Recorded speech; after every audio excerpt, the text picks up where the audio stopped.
Hello दोस्तों, कैसे हैं आप सभी। आई होप कि आप सभी बढ़िया होंगे और आगे भी बढ़िया ही रहोगे। तो गाइस, पिछले एपिसोड में आपने देखा कि नए लोगों की स्टोरी में एंट्री हो चुके हैं और मास्टर शिफू के वो होनहार स्टूडेंट अब काफी बड़े और पावरफुल हो चुके हैं। साथ ही में वो लोग अपने वर्ल्ड को मैजिकल गोलम से भी बचा लेते हैं। मगर दूसरी तरफ हम देखते हैं की ट्रेनिंग करते करते गोहान में यिंग यांग का एक हिस्सा चला जाता है। तो चलिए गाइस, देखते हैं कि आगे क्या होने वाला है। मगर उससे पहले आप सभी जानते हो कि आपको क्या करना है, तो फटाफट वीडियो को लाइक एंड चैनल को सब्सक्राइब कर लीजिए और वीडियो को हाइप भी कर देना। ओके, तो चलिए गाइस, वीडियो को स्टार्ट करते हैं। सीन की शुरुआत होती है गोकू से और जल्दी से वो विश को आवाज लगाकर बुलाता है। लेकिन तभी वहाँ पर बीरस आ जाता है और पूछता है, अरे तुम लोग यहाँ पर इतना शोर क्यों मचा रहे हो। इस पर गोकू पूछता है, लॉर्ड बीरस, जल्दी से विश को बुलाइए और ये देखिए वजीटा का हाथ टूट गया है। तभी विश आता है और वो गोकू की सारी बात सुन लेता है। विश कहता है, ये सब हुआ कैसे। तभी गोकू कहता है, विश, इस वक्त बात करने का कोई फायदा नहीं है, हमें पहले वजीटा का पेन दूर कर देना चाहिए। इसके बाद विश वजीटा को हील करने लगता है। तभी हम देखते हैं गोहान विश को देखकर सीरियस हो जाता है और कहता है, रुक जाओ। तभी विश पूछता है, क्या बात है गोहान, तुम मुझे रोकना क्यों चाहते हो। गोहान कहता है, बस मैंने कह दिया है कि इसे तुम हील नहीं करोगे। ये सुनकर गोकू सीरियस हो जाता है और कहता है, ये सब क्या है गोहान। अभी हम देखते हैं गोहान काफी ज्यादा गुस्से में आ जाता है और कहता है, तुम लोगों ने अगर मेरी बात नहीं मानी तो इस वजीटा को मैं इसी वक्त खत्म कर दूंगा।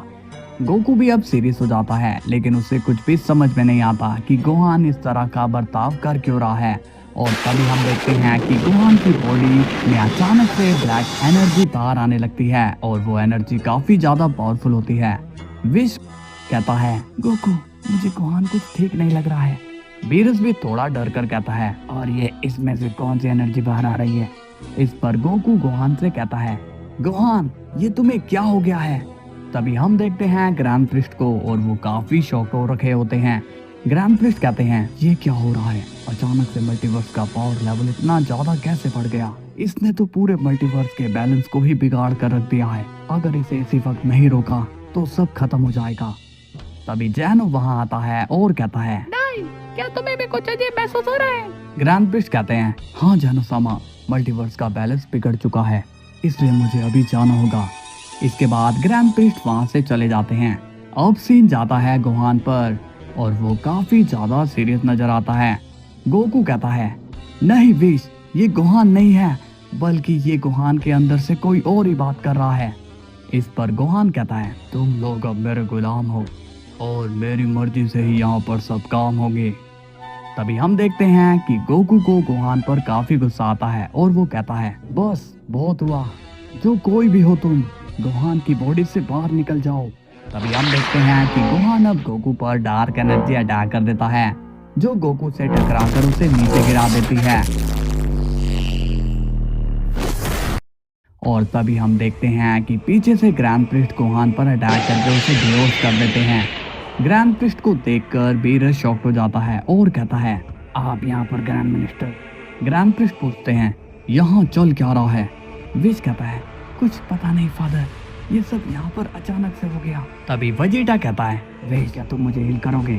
तभी विश वजीटा को पहले जैसा बना देता है। वजीटा कहता है, लगता है कि मैंने गोहान को कमजोर कहकर उसे गुस्सा दिला दिया है, तभी वो ऐसे बिहेव कर रहा था। ग्रैंड प्रिस्ट कहते हैं, इसे ऐसे छोड़ना खतरे से खाली नहीं है। विश, एक काम करो, इसे सेल में बांध कर रख दो। ये सुनकर विश शॉक्ड हो जाता है और कहता है, मगर फादर, गोकू को ऐसा करना ठीक नहीं लगेगा। ग्रैंड प्रिस्ट कहते हैं, देखो, जब गोहान होश में था तब मल्टीवर्स का बैलेंस बहुत ही बढ़ गया था, इसलिए अभी मुझे जो ठीक लग रहा है मैं वही कर रहा हूँ। इसके कुछ देर बाद हम देखते हैं कि गोहान को बांध कर रख दिया गया है। ग्रैंड प्रिस्ट कहते हैं, विश, इसे यहाँ मेरे पास ही रहने दो, वरना ये हमारे लिए मुसीबत खड़ी कर देगा। इसके बाद विश वहाँ से चला जाता है। दूसरी तरफ गोकू को होश आता है और वो बीरस और वजीटा से पूछता है, हाँ, यहाँ क्या हुआ था और गोहान कहाँ पर है। वजीटा कहता है, गोहान ग्रैंड मिनिस्टर के पास है। गोकू कंफ्यूज हो जाता है और कहता है, क्या वो वहाँ क्या कर रहा है, रुको मैं उसे लेकर आता हूँ। इस पर वजीटा कहता है, नहीं काकारोट, तुम उसे नहीं लाओगे। गोकू कंफ्यूज हो जाता है और कहता है, क्या बात कर रहे हो, हमें उसे क्यों नहीं लाना चाहिए। तभी बीरस कहता है, क्योंकि ग्रैंड मिनिस्टर ने उसे कैद में रखा है। सुनकर गोकू शॉक होता है, उसे यकीन नहीं होता कि गोहान को कैद में रख दिया गया है। तभी बीरस कहता है, हाँ गोकू, देखो बात ऐसी है कि अभी जो कुछ भी हुआ वो तुमने भी देखा और हमने भी, और ग्रैंड मिनिस्टर का ये मानना है कि गोहान की वजह से मल्टीवर्स का पावर काफी ज्यादा बढ़ गया था, जिससे मल्टीवर्स का बैलेंस बिगड़ रहा था, इसलिए उन्होंने ऐसा फैसला लिया। तभी गोकू सीरियस हो जाता है और कहता है, चाहे जो कुछ भी हो, गोहान को कैद में नहीं रख सकते। इसके बाद सीन जाता है गोहान पर और वो पूछता है, ग्रैंड मिनिस्टर, आपने मुझे ऐसे कैद क्यों किया हुआ है।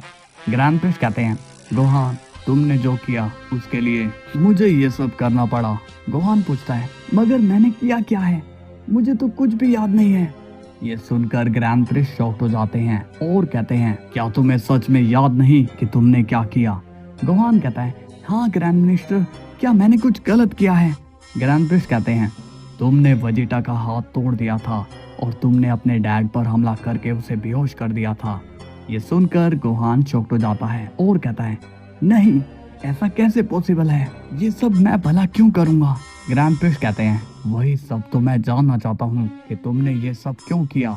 इससे तुम्हारी बॉडी को मुझे स्कैन करना ही होगा, और माफ करना, इसमें तुम्हें थोड़ा दर्द भी होगा।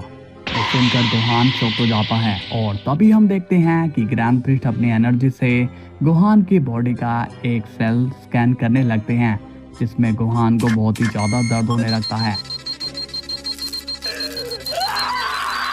और वो चिल्लाता है कि तभी वहां पर गोकू आ जाता है और कहता है, ये आप क्या कर रहे हो ग्रैंड मिनिस्टर, आप ऐसा मत करिए। ग्रैंड प्रिस्ट अब गोकू को देखकर रुक जाते हैं और कहते हैं, तुम यहाँ क्यों आए गोकू। गोकू कहता है, मैं गोहान को यहाँ से ले जाने के लिए आया हूँ। इस पर ग्रैंड प्रिस्ट कहते हैं, नहीं, तुम उसे नहीं ले जा सकते हो। गोकू पूछता है, पर क्यों ग्रैंड मिनिस्टर, गोहान ने ऐसा कुछ भी नहीं किया जिसकी वजह से उसे आप इस तरह से सजा दो। तभी ग्रैंड प्रिस्ट कहते हैं, गोहान ने तुम पर हमला किया, इससे बड़ा प्रूफ तुम्हें क्या चाहिए। अगर वो तुम्हें नुकसान पहुंचा सकता है, फिर तो वो किसी को भी नुकसान पहुंचा सकता है, और मैं ये सब हम सब के लिए ही कर रहा हूँ। तभी गोहान कहता है, डैड, मुझे लगता है कि ग्रैंड मिनिस्टर सही कह रहे हैं, शायद इस बार मैं लोगों के लिए खतरा हूँ और मुझे यहाँ ही रहना चाहिए। और हाँ, मुझे पता है कि आप इस बार भी हम सबको बचा लोगे। गोकू कहता है, ठीक है ग्रैंड मिनिस्टर, आप गोहान की जांच कर लीजिए, और अगर कोई भी प्रॉब्लम आती है तो मैं आपके साथ हूँ। इसके बाद सीन जाता है उसी वर्ल्ड में जहाँ से ये यिंग यांग का एक पीस आया था, जहाँ पर कजारो, ताकुजू, काइटोजा और अकुरो आमने सामने खड़े होते हैं और वो लोग एक दूसरे की जान के दुश्मन हो रखे होते हैं। लेकिन ये सब हुआ क्यों, ये देखने के लिए हमें फ्लैशबैक में जाना होगा, जहाँ पर रिका कजारो से मिलती है और कहती है, क्या हुआ कजारो, तुमने मुझे यहाँ क्यों बुलाया है। कजारो पूछता है, क्या मैं जान सकता हूँ कि तुम बार बार कहाँ गायब हो जाती हो और क्यों। रिका कहती है, नहीं, इसका जवाब मैं तुम्हें नहीं दे सकती हूँ। तभी टाकुजू गुस्से में कहता है, रिका, ये बदतमीजी क्यों कर रही हो, क्या तुम जानते नहीं कि कजारो हम सबसे बड़ा है। रिका कहती है, कजारो की गुलामी तुम कर सकते हो मगर मैं नहीं। इस पर कजारो कहता है, तुम्हें लगता है कि ये लोग मेरी गुलामी कर रहे हैं। तभी आकुरो कहता है, ये हमसे कुछ तो छुपा रही है कजारो, इसलिए हमारा ध्यान भटका रही है। रिका कहती है, ऐसा कुछ भी नहीं है, मैं बस कॉलम्स पर नजर रख रही थी, इसलिए मैं तुम लोगों से कांटेक्ट नहीं कर पाई। इस पर कजारो पूछता है, और तुम्हें गोलम्स के बारे में क्या पता चला, जरा मुझे भी बताओगी। रिका कहती है, इन गोलम्स को कोई भेज रहा है ताकि वो मास्टर शिफू को खत्म कर सके, मगर वो ये नहीं जानते हैं कि मास्टर शिफू अब नहीं रहे। तो गाइज, आज के लिए इतना ही, बाकी की स्टोरी कल पता चलेगी और गोहान के साथ क्या हुआ ये भी कल ही आपको पता चलेगा। और एक बात कि आप कमेंट में ये लिखने में 1 मिनट भी नहीं लगाते कि स्टोरी में मज़ा नहीं आ रहा, बट आप शायद ये नहीं जानते कि रोज स्टोरी लाने में कितनी मेहनत लगती है। तो आप सभी मुझे मोटिवेट किया करो, ना कि डिमोटिवेट। ओके, कल फिर मिलते हैं, तब तक के लिए बाय बाय।